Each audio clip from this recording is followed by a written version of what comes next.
Dio a todos, porque fue un caso de muchísima resonancia por la brutalidad del crimen, Darío. Estamos hablando del crimen de Carolina Aló. Bueno, estamos viendo en pantallas a Fabián Tablado, el hombre que la mató de 113 puñaladas y que está por estas horas a pasos de recuperar su libertad.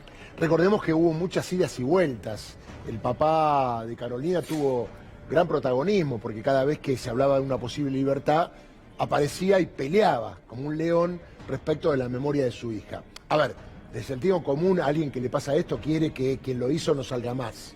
Esto es lo que uno puede pensar. Sin embargo, el sistema judicial argentino establece un juicio, un castigo, una condena, y cuando se cumple la condena, eventualmente las 2/3 partes, comienza un trabajo de resocialización, así se dice, que está previsto en la Constitución Nacional. Bueno, esa última etapa es la que tiene que ver con que si alguien que cometió un delito muy grave puede volver a la sociedad. Estamos en esta última etapa, pero ¿qué pasó? Este muchacho no pudo obtener ese beneficio porque en un momento fue condenado a 2 años y medio de prisión por haber amenazado a una novia que lo iba a visitar y que aparentemente tuvo un incidente bastante grave de violencia y amenaza. Esos 2 años y medio se sumaron a la condena que tenía anteriormente a 23, con lo cual da un número de 25 años. Pero ¿qué pasó? Sus abogados, haciendo un cómputo de la pena como se establece, encontraron que en el momento que él estuvo detenido con prisión preventiva, regía la ley del 2x1. ¿Qué es la ley del 2x1? Es que si uno está más de 2 años con prisión preventiva, a partir de allí cada día se computa doble. Sí. Y esto le achica 1 año y pico, por lo que en febrero podría quedar en libertad. A ver, ¿es lo mejor para el papá de Carolina? No, pero es lo que por ley corresponde. De hecho, el papá fue a ver al juez y le dijo, mire, me voy a fijar si se viene el cómputo para ver si podía haber alguna demora. El cómputo está claro y lo más factible es que a partir de febrero recupere su libertad en forma condicional, porque todavía resta un tiempo que él deberá cumplir la totalidad, obviamente fuera de la prisión. Claro. Impacta, Darío, porque, bueno, en el caso de Tablado, al cometer el crimen a los 20 años, claro, es un hombre que sale muy joven de la cárcel, con mucha vida por delante, y porque sale, además, en un contexto donde los argentinos ya entendemos y tenemos naturalizado que un femicida le corresponde prisión perpetua. Entonces, bueno, Tablado no se pudre en la cárcel, como decimos frecuentemente, y esto suena extraño. El contexto cambió. Ahora, si es lo que dice la ley, está bien, es lo que corresponde. Por otro lado, su papá, y acá sí prendo la lamparita roja a ver si me corregís vos esto, porque probablemente no sea así, pero el papá de Carolina Aló lo que decía era, bueno, los informes periciales en realidad hablan de una personalidad, y esto ha sucedido en otros casos, ¿no? Correcto. De una persona que va a volver a matar si sale de la cárcel. Habrá esto que ver. Es lo único que podría mantenerlo en prisión, si así es y si corresponde. Pero si te pongo un ejemplo, supongamos que alguien está condenado a 24 años de prisión, cumple los 24 años y los informes siguen diciendo que es peligroso. Sí. ¿Qué hacemos? Claro. No puedes tenerlo detenido. En todo caso, tenés que mandar un oficio a un psiquiátrico, decir, mire, tengo esta persona, evalúenlo porque a partir de hoy está libre. Pero no lo puedes privar de la libertad en función de lo peligroso que es. Al menos cuando cumple la pena. En la previa, obviamente, si va a salir antes, sí. Si es peligroso, no le dan los beneficios, ¿no? Claro.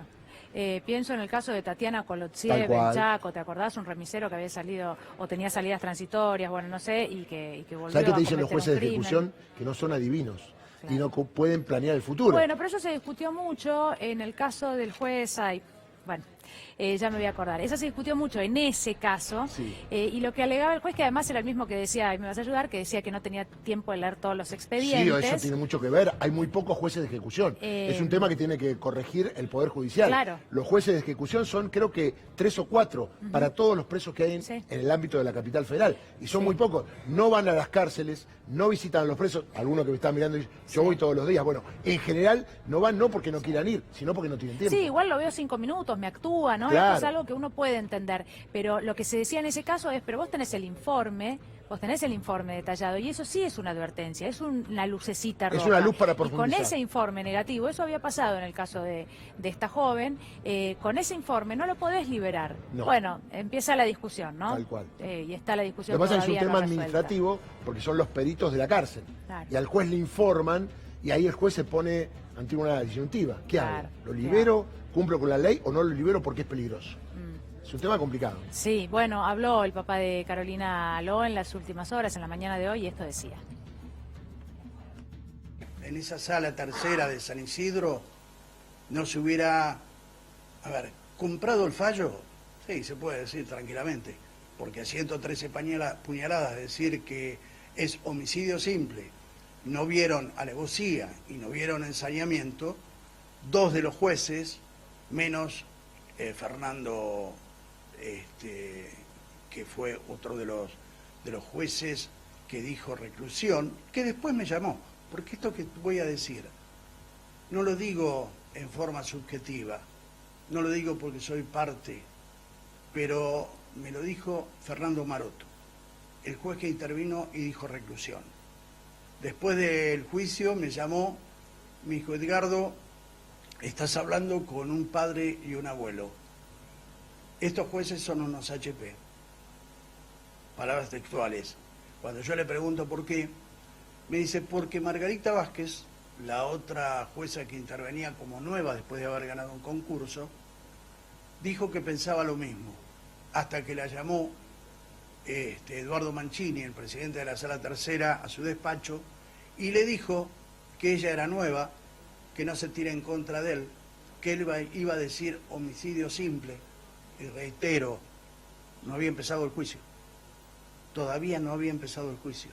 Este asesino recién podría, hipotéticamente, después de 35 años, poder estar en libertad, siempre y cuando que se le otorguen año tras año tras los pedidos, como Roberto Puig, que todavía está adentro, lo está pidiendo todos los años, como el Loco del Martillo, que todavía está adentro.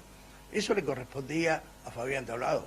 Nunca me notificaron ni que iba a salir en libertad, ni nada por el estilo.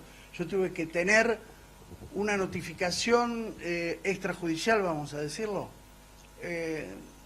porque si no tampoco nos enterábamos. Íbamos a tener un asesino caminando entre nosotros y no lo sabíamos, cuando uno estaba convencido que le faltaban 3 años todavía, que le faltan 3 años todavía. Bueno, esta es la explicación del padre de Carolina Lo, que el día de ayer estaba ansioso para encontrarse con el juez y que, bueno, le argumentara de alguna manera cómo es que este joven podía salir en libertad. Recordemos que el fallo fue 2-1. Hubo un juez Maroto que consideró que había premeditación y alevosía y consideraba que era prisión perpetua.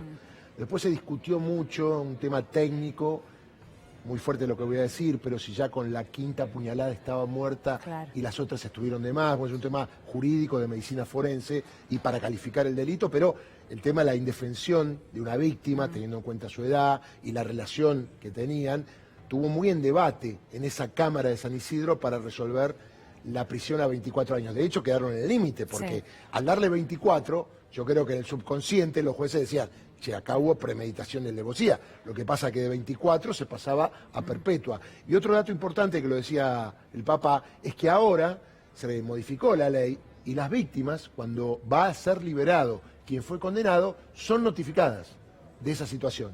Lo que pasa es que me decían varios jueces de ejecución que las víctimas a veces no quieren saber nada, porque se las llama para informarle cuál es la situación y qué quieren decir. Muchos no quieren venir, muchos no quieren enfrentarse, obviamente, a quien fue el agresor, sea de un familiar, sea directamente, porque está legislado. Se los cita, tienen que ir, si quieren van, si quieren no van. Un juez me explicaba que la mayoría, el 80%, no quiere ir o no va. Bueno, habló también el padre de Fabián Tablado. Sí. Escuchamos. Miguel Ángel, bueno, buen día. Su hijo está cerca de salir en libertad. ¿Cuáles son sus sensaciones? Mis sensaciones, no sé, es que tiene que salir. Cumplió la condena, tiene que salir como cualquier persona que cumplió la condena. Yo nunca salí a defender, nunca salí a nada. Pienso como la sociedad, pero una persona que cumplió la condena ya está. Él estuvo trabajando con usted en 2011 en su taller, y le prohibieron las salidas transitorias por haber amenazado a su pareja. ¿No cree que eso puede volver a pasar con él en libertad? Vos me viniste a hacer una pregunta, me la estás cambiando, no sé, sale en libertad, ya está. ¿Le parece que se hizo justicia con su hijo? La verdad que sos un pelotudo. ¿Tiene algo para decirle a la familia de Aló? ¿Tiene algo para decirle a la familia de Aló? La entrevista, haces mal la entrevista.